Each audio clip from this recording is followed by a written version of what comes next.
Hello everyone, and welcome back to Teaching English to Kids, a journey of fun learning. I'm your host, Paola Pando. First of all, please forgive me for this voice. I've got the flu and it's been a very difficult week, but I can't miss one episode this week, so I'm doing it anyway. So let's recap. In our last episode, we talked about practical strategies for mixed ability classes, like tier activities and learning stations. Remember that? It was all about being reactive, seeing the different levels in our room and then creating different paths. But what if we could be proactive? What if we could design our lessons from the very beginning to eliminate those barriers to learning, so every child has a clear pathway to success from the moment they walk in? Don't you think it's possible? That's not a futuristic dream. It's a powerful framework called Universal Design for Learning, or UDL. And today's episode 9, we are going to break down exactly how this approach positions you not as a deliverer of information, but as a master facilitator of learning for every single student in your classroom. So let's start from the beginning, of course. What is Universal Design for Learning? First of all, it's a model. It was taken from the architecture. So we have to start with an analogy from architecture to understand. Think about a building with a staircase. If you add a ramp later, that's an accommodation for people in wheelchairs. But if you do design the building from the start with both a staircase and a ramp, you have built in access for everyone. So parents with strollers, movers with dollies, and yes, of course, people using wheelchairs. So that's a universal design. And that universal design applies the same principle to learning. Instead of retrofitting accommodation for some students, we design lessons that provide multiple means of engagement, representations, and action and expressions for all students from the very beginning. It's rooted in the neuroscience that tells us there is no such thing as an average brain. We all have unique and variable learning networks. So, let's talk about the 3 pillars of universal design for learning. So, because that's the teacher blueprint. So this model, universal design for learning, is built on 3 primary principles. As a facilitator, your role is to weave these into your planning. See, not to work them in isolation, separately. No, you have to put this into your planning. Principle 1, the why of learning. This is about motivation. So how do we tap into that innate curiosity and make kids want to learn English? So this is called multiple means of engagement. And the idea is to tap into learners' interest, challenge them appropriately, and motivate them to learn. So this principle is connected to emotional factors. Meyer and his collaborators explain this principle as it encourages teachers to keep students interested and motivated to learn during the whole process. There are a wide variety of sources that may affect learners' affective conditions, such as neurological aspect, cultural ones, personal relevance, subjectivity, and knowledge background. We have discussed that before. Some learners are very interested in new things, and they are very spontaneous, but others do not like new things and tend to be afraid of presenting in front of the rest of the class, for example. Some students are more like routine students. I think I'm one of them. I like routine, I have to confess. So there are also learners who prefer to work alone. There are also people who love working in groups. So, in summary, there is nothing that can motivate or improve the involvement of all learners at once. So, providing various options to motivate and increase the interest of students is essential. What's the goal in this principle? To create a purposeful and motivated learner. I never know how to say that word very well. Purposeful, I think, is a motivated learners. See, that is the goal of this principle. You, as a facilitator, you have to provide choices. You have to make learning relevant and minimize threats and distractions. In our beloved classroom, in our lovely English classroom, for example, when introducing a unit on food, don't just drill vocabulary. Offer choices. See, you can ask them, do you want to learn about foods from a story or from a song or by creating our own menu, for example? This gives students autonomy and connects to their interest. And when you do that, motivation increases. What about principle 2, the what of learning? This is about how we present information.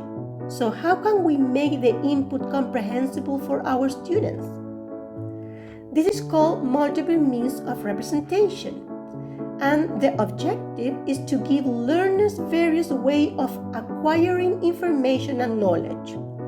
So you have to be in charge of providing various means of representation to the students in acquiring the language, processing the language, and integrating information and knowledge. The underlying assumption of this principle is different learners on how to understand and perceive the information given to them. Some students may find it easier to understand the information which presented in the form of images or sounds, rather than information that presented in written form. Differences are found in the students made due to the barriers to hearing, vision, language, culture, and also inability to learn. See? They are not an optimal means of representation for all students. So provides the option of representation is essential in learning activities. What's the goal of this principle? To create resourceful and knowledgeable learners. You, as a facilitator, of course, you present information in multiple formats, not just text or speech. That is because we are language teachers, we use the speech a great deal. In our lovely classroom, English classroom, for example, to teach the phrase, the butterfly is on the flower, don't just say it. You show a picture of the scene, you act it out with a puppet, you use TPR movements to represent every word in that sentence. You can display written words with the key vocabulary and they can be highlighted, see, with different colors to represent something. Play a video of a butterfly landing on a floor. See, you are providing multiple entry points to understand the same core concept. What is principle 3? The how. This is about how students show what they know. How can we move beyond the one-size-fits-all worksheet to a multiple means of expressions to provide learners alternatives for demonstrating what they know? So what we call assessment. See? Provide multiple means of action and expression is to provide a variety of options for students to express what they already know about familiar from learning activities. This principle assumes that learners differ in their ability to access the learning environment and reveal what they know. Some students should have to express what they know through writing, but not being able to pronounce it, or vice versa. Such differences can be due to individuals who have limited physical functions or movement disorders, individuals with impaired executive function, individuals who have barriers in language, and individuals who have a very different approach to learning. No actions and expressions that will be optimal for all learners. Providing options for action and expression in this case is very, very meaningful. What's the goal of this third principle? To create strategic and goal-directed learners. You, again, as a facilitator, you provide varied ways for students to communicate and demonstrate their understanding. So in our classroom, for example, the classic, when you have told a story, after the story, the goal is to retell the main events. How can they do it? So you have three options for beginners, developing, and extending students. So for beginners, sequence picture cards and point to them while saying keywords. For a developing student, you can use sentence strips to build the sequence, and you can add some prompts, of course, so first, then, last, etc. But for an extending student, they can produce maybe. So they can write 2 sentences in a learning journal or maybe a record, a short video retelling the story. See, the learning goal is the same. The path to demonstrating it's different. Did you get it? So universal design for learning in action bring a concrete example of what we have to do in our classroom to cover all students' need. For example, imagine our learning goal is students will be able to identify and name 5 farm animals and their sounds. That's our objective. In a traditional approach, what we normally do is to introduce the words with flashcards, invite them to repeat the words after the teacher or when I point into the flashcard, and then students complete a worksheet doing something with that vocabulary or matching the animal to its name, something like that. You know that kind of items. What about if you use universal design for learning, this infused approach, that is the facilitator way. So the first principle, engagement, the hook. See, remember that the first principle is connected to the why, the emotional factor. So you have to offer choices. So you can start by asking, do you want to learn about farm animals through a story, a song, or a game? See, you are immediately giving them a voice. And also you are integrating your students to your planning. See, so they are part of the learning process.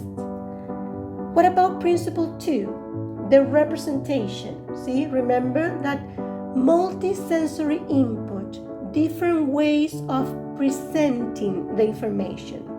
So regardless of their choice, you ensure the input is varied. For example, if you read a story like Old MacDonald, you use big, clear pictures, animal puppets, movements. TPR is an obligation when you teach young learners. You can also play a song, or you can play the video that shows the animals and demonstrates their sounds. Or you can have physical flashcards they can touch, they can see, but also they can play some games, memory games, matching games, etc. You might even have a mystery bag or mystery box in which you have some toy animals inside. They can put their hands, they have to touch and try to guess. See, you have the same goal, but they are doing different activities to understand and grasp the meaning and the words, the concept you are trying to teach. The third principle, action and expression, see, the output. So what we use to evaluate, to check comprehension. So you have to vary practice and assessment. This is where you truly facilitate in that case. And here you can apply something that we discussed last episode, the stations. You can create and design some station in your classrooms. So for example, station 1, that is the teacher table. So you are with a small group and play a game, what's this? A very simple one. Using puppets, using flashcards, or any kind of resource you believe is better for that kind of students. And you provide immediate and personalized feedback. Station 2, collaboration. So you have that kind of students who can work together to create a product, a poster, a mini book, or anything. So they can draw animal and label them with pre-written word cards. You can have a third station that is independence. See, technology, for example. If you have computers or tables or any kind of technological resource, they can use an app where they can tap an animal to hear the sound or something like that, or they can record themselves saying the words, telling some, describing some animals, telling some sentences, for example. And station 4, that is a little bit more difficult, is something much more kinesthetic. So for example, a group of students that act out the animals for others to guess. They create a little play, for example, or a guessing game, but they can create that guessing game on their own. In this universal design for learning classroom, you are not standing at the front. You are circulating, you are observing, you are asking questions, and providing support where it's needed. So remember, you are a facilitator of learning experiences. So universal design for learning isn't about creating 3 separate lesson plans. I told you at the beginning, 3 principles, doesn't mean that you have to create different lesson plans. It's about building one flexible and robust lesson with options in it. It shifts our mindset from what's wrong with this student that they can learn this to what's wrong with my design that is creating a barrier for these students. See, this empowers you to reach every learner not through frantic juggling, but through thoughtful and proactive design. Next week, I think we are going to start with some linguistic things, the structure of the language and how to teach the principle of that, of course, and how to teach that to our young learners. I think I'm going to start with vocabulary or grammar things, see, or maybe the art of asking questions. I'm not so sure because I'm creating this content every week. So we'll explore a new topic next episode, episode 10. Yoo-hoo, we are in episode 10 and I'm super happy. So guys, as usual, if this framework resonates with you, please share this episode with a colleague. Let's build more inclusive classrooms together. Remember, teaching is not about filling a bucket, but about lighting a fire. And by designing with variability, we can ensure every single fire has the chance to burn brightly. So thank you very much for tuning in and have a lovely weekend. Bye everyone.